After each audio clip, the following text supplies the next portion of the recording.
Hello everyone, my name is Josh Maurer and I'm instructor for Broken Plow Western Martial Arts. I teach longsword on Wednesday nights. Today we're going to be going over Zucken, or pulling. I apologize for the wind, but it is what it is. Now, what is pulling, or Zucken? It is very similar to the idea of changing through. Whereas changing through, you are coming underneath their blade, coming through onto the other side to stab. Usually it comes from someone cutting into long point and trying to stab, and the other person is trying to parry the sword, and then they change through under, or the person's in long point or plow and the other person is trying to strike at the blade or push them out in any way, and they aren't leaving a threat behind to keep the other person out. Then you can change through to the other side. Pulling is a very similar concept. In this case, it's usually with cutting. It can be with thrusting as well, though. So let's kind of go over this. So, the more natural way to learn how to pull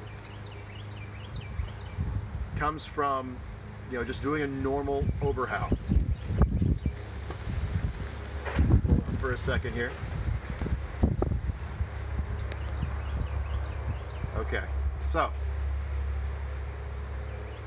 let's say you want to strike in with a overhow on his right side, and he's somebody that you know that is going to parry your blade. Or there's somebody who would otherwise be considered a master and is trying to bind on your sword and then do work from there, whether that be a knock-rising or it would be doubling or whatever it may be, but they want to try and bind on your sword. So what you do is you deny them that. So we talked about before at some point, Krumpow. Krumpow is a way of denying someone a bind on your blade.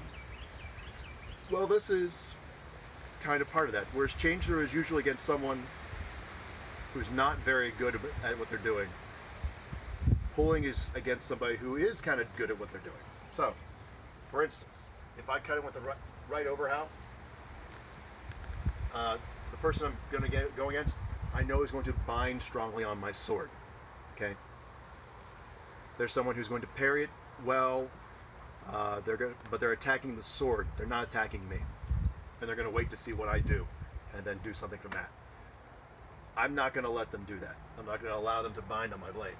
So when I cut in, I cut here, but before I make contact with their parry, I bring the sword close to me, and then cut the other side. Okay? So here, there.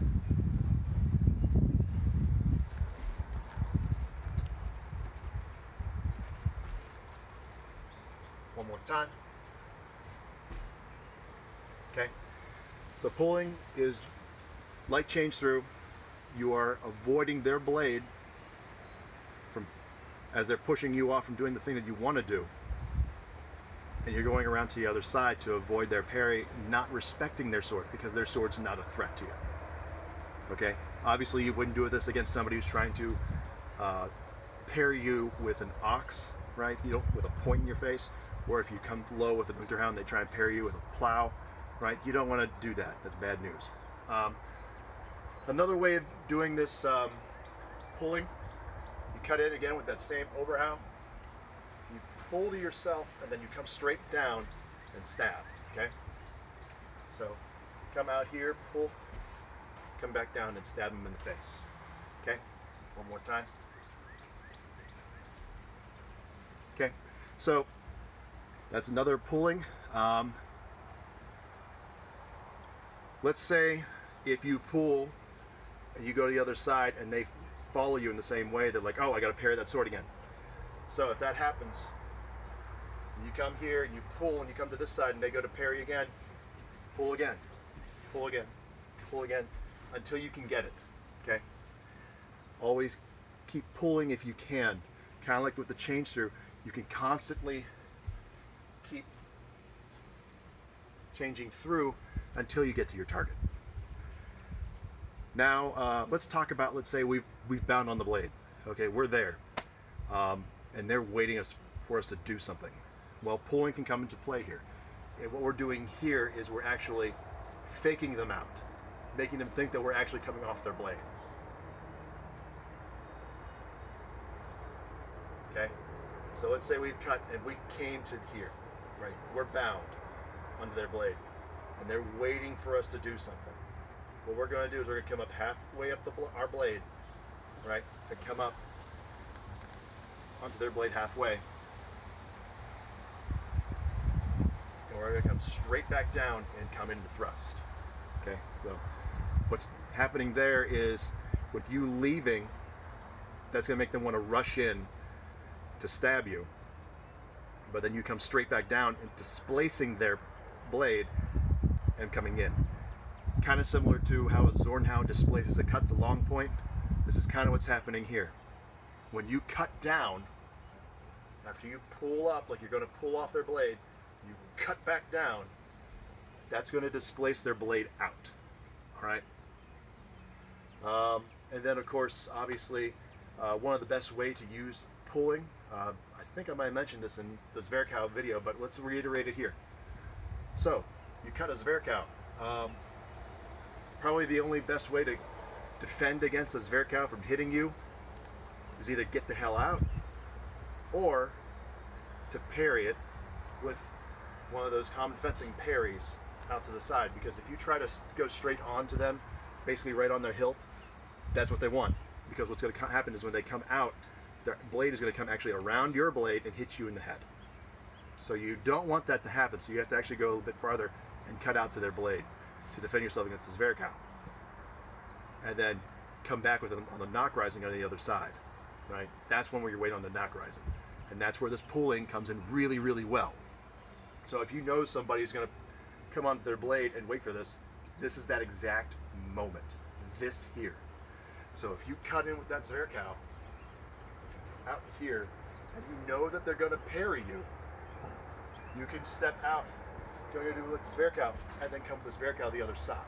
Right? This is where the Zwerchcopter originally kind of came from, was this kind of concept of this pulling and coming to the other side, and then just constantly pulling until you finally get to the target.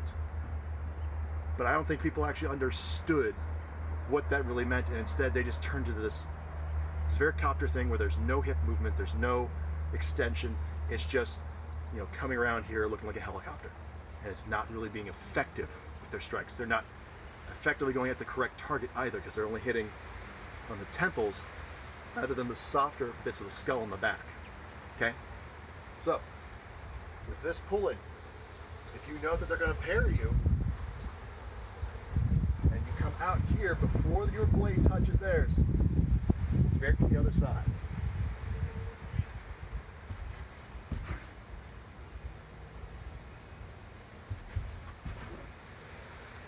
Okay? You could probably find some other different situations where pulling might be applicable.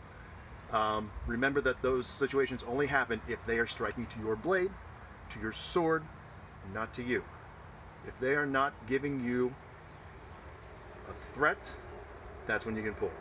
If they are on your blade, point ready, don't do it. If they are in plow or an ox and they're parrying with those, the point on you, don't do it. Okay. This has been Zucken, or pulling, and I've been Josh Maurer, instructor and instructor at Broken Plow Western Martial Arts. And thank you guys for watching.